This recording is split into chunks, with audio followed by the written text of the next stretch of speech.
My name's Tristen Kendrick. I'm on the Siena Heights football team, and I'll be interviewing the legend, Coach B. So, Coach B, where are you from?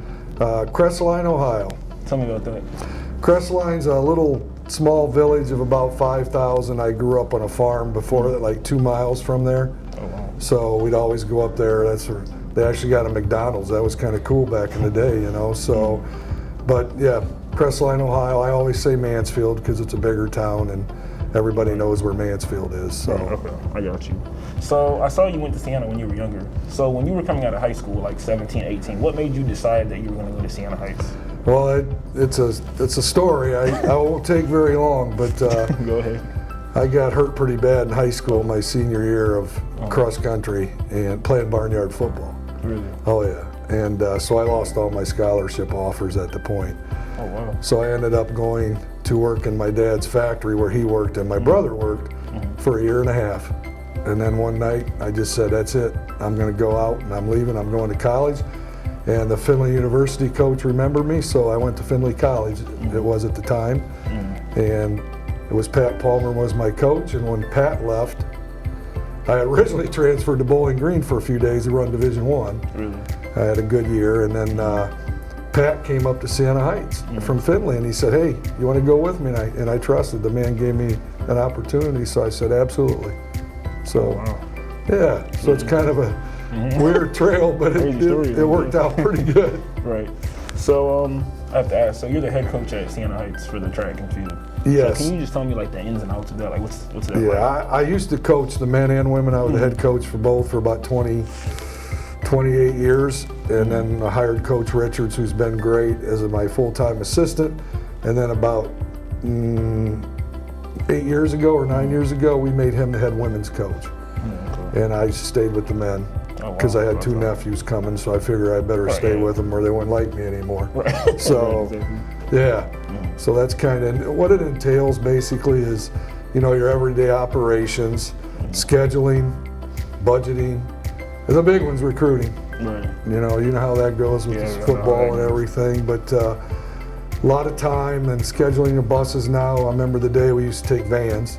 Oh, wow. Now we have the nice charter buses, which is good because there'd be nights when I would say we'd go up to Saginaw Valley for a track meet and we'd leave at 9 in the morning and we'd get home at 2 a.m. and I was the driver. Yeah, that's tough. So that was, so it's nice to have the buses. It's a lot more lot less stressful and things like that. You have a bathroom on the bus and so that's neat. So you graduated from Siena in 82, correct? 1982. Does that seem possible? Yeah. It's a while ago. I'm like a fossil. Yeah, I wouldn't say that, but I'm just going to ask, so when you were at Siena back in that time, what was it like? Is it kind of more or less the same or was it a little bit different? It was the 70s, so it was a lot different. A lot different. There was it was a fun place. Right. Still a great school to get your education and things like that. There wasn't very many buildings then.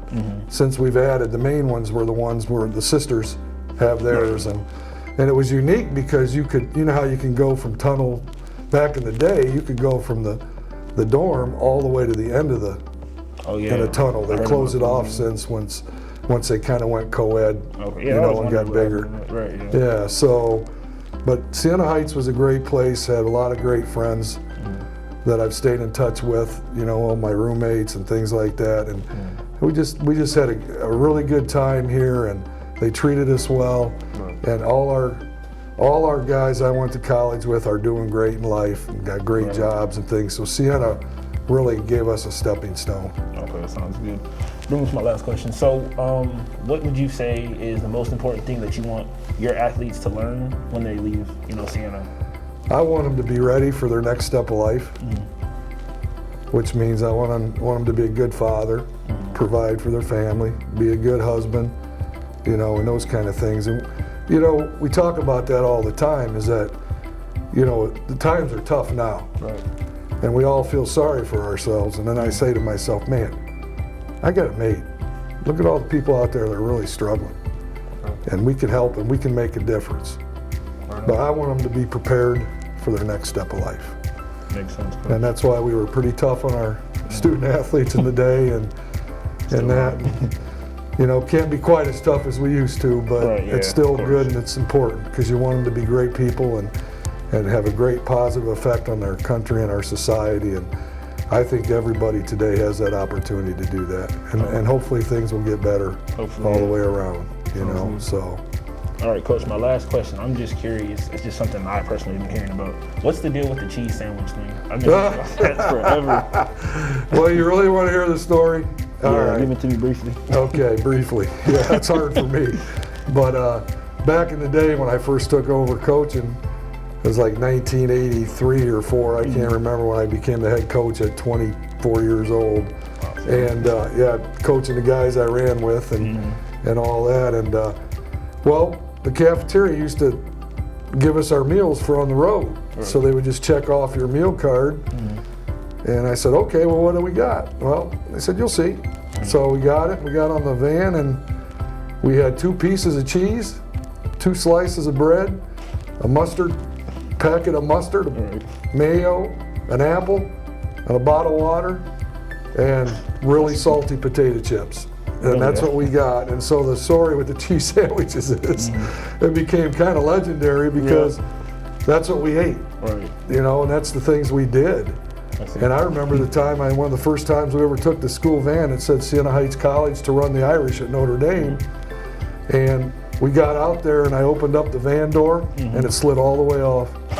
And all these big teams are like, who are these guys? Right, coming up. You know, we eat cheese sandwiches and our van door doesn't go on. They go, what do we do, coach? I go, put it back on and go warm up. But that's how it was in the day. Yeah, exactly. You know, you just did what you had. And I think it was something because it meant more when you didn't have as much. Of course, yeah, of course. So it's been a good run, and I really appreciate what Siena Heights has done for me. And you know, I would recommend Siena Heights to anyone because you're going to get a great education and get to participate in sports if you want, or not sports, music. We got a great theater department, music department. Oh yeah, diverse for sure. Absolutely, and that's what keeps me here. Hopefully, I got a few more years and I'll get through all this stuff and go from there. So. All right, well, that's all I got for you, Coach. Thank you. Appreciate it. Thank you very much.